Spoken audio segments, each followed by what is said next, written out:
Please don't forget to subscribe to our channel and tap the bell icon so you never miss our emotional life stories. I told my husband I needed a break, some time away with my friends to clear my head. I was exhausted, completely drained by his constant need for attention and the endless arguments that seemed to start over nothing. Every small disagreement turned into a storm, and I felt trapped, suffocated by the weight of it all. All I wanted was space, a chance to breathe, to exist without feeling pulled apart from every direction. Before leaving, I was honest with him. I told him not to expect me to stay in touch constantly, that I might even switch off my phone for a while. I explained how badly I needed this time for myself. He just looked at me, his eyes filled with quiet hurt. I expected him to argue, but instead, he simply nodded and said softly, "Do what you think is right." His calmness unsettled me, but I brushed it off. Once the trip began, a strange sense of freedom washed over me. My phone stayed silent. No text, no questions, no tension. For the first time in years, I felt light again. I laughed with my friends, wandered through new streets, stayed up late, and posted pictures online. For a fleeting moment, I thought maybe this was what I'd been missing all along. I didn't think much about how my husband might be feeling back home. I told myself he'd understand. He always did. When I returned, I braced myself for awkward silence or anger. But what I found left me frozen. My husband sat calmly in the living room, beside a man in a dark suit holding a briefcase. As I stepped closer, my husband stood up and said quietly, "This is Mr. Harris, my divorce attorney." I laughed nervously, thinking it was a joke, but his expression didn't change. Mr. Harris opened his case and neatly placed some papers on the table. "Everything is prepared," he said. "Your husband is ready to move forward with the divorce." My stomach twisted. I could barely speak. My husband's voice cut through my panic, calm but heavy. "When you said you were shutting me out on that trip, I realized you've been shutting me out for years. This isn't about a week away. You've been ignoring me, our marriage, and my feelings for far too long. I can't keep doing this.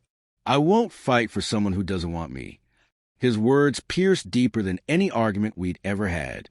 I tried to explain, to tell him I just needed space, that I never meant to hurt him. I begged him to understand, but he only shook his head, exhausted. "Marriage isn't about pushing each other away," he said. "It's about choosing each other every single day. And you stopped choosing me a long time ago."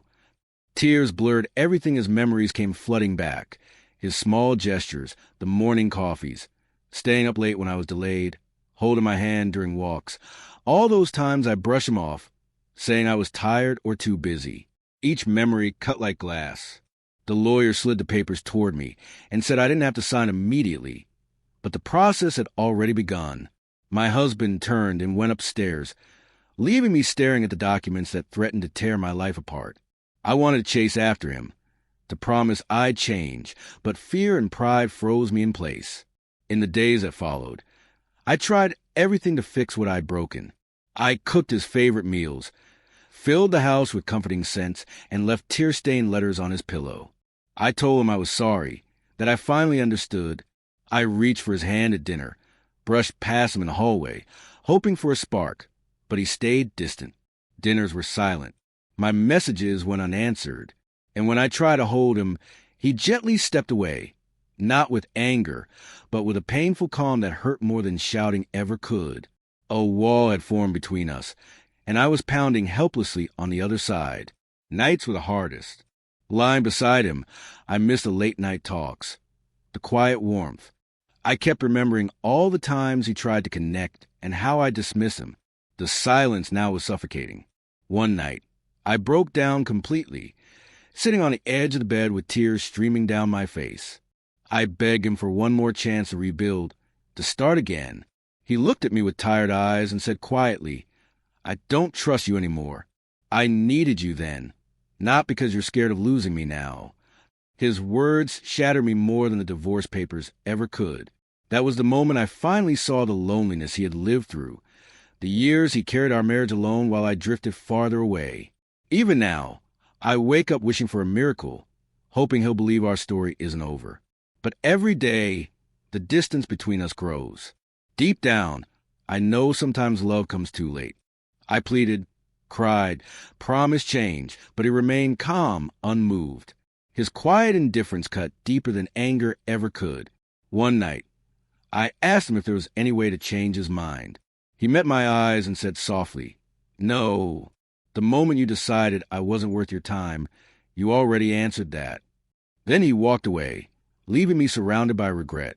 For so long, I believed he would never actually leave. I mistook his patience for weakness, never realizing the strength it took to stay, until he simply couldn't anymore. And when that day came, he was gone for good. When I finally signed the papers, my hands trembled, and he wasn't there. The house felt cold and empty. Days turned into weeks. Friends stopped calling. I was left alone with the silence I had created. The freedom I once craved now felt meaningless. The excitement faded, but the ache of losing someone who truly cared never did.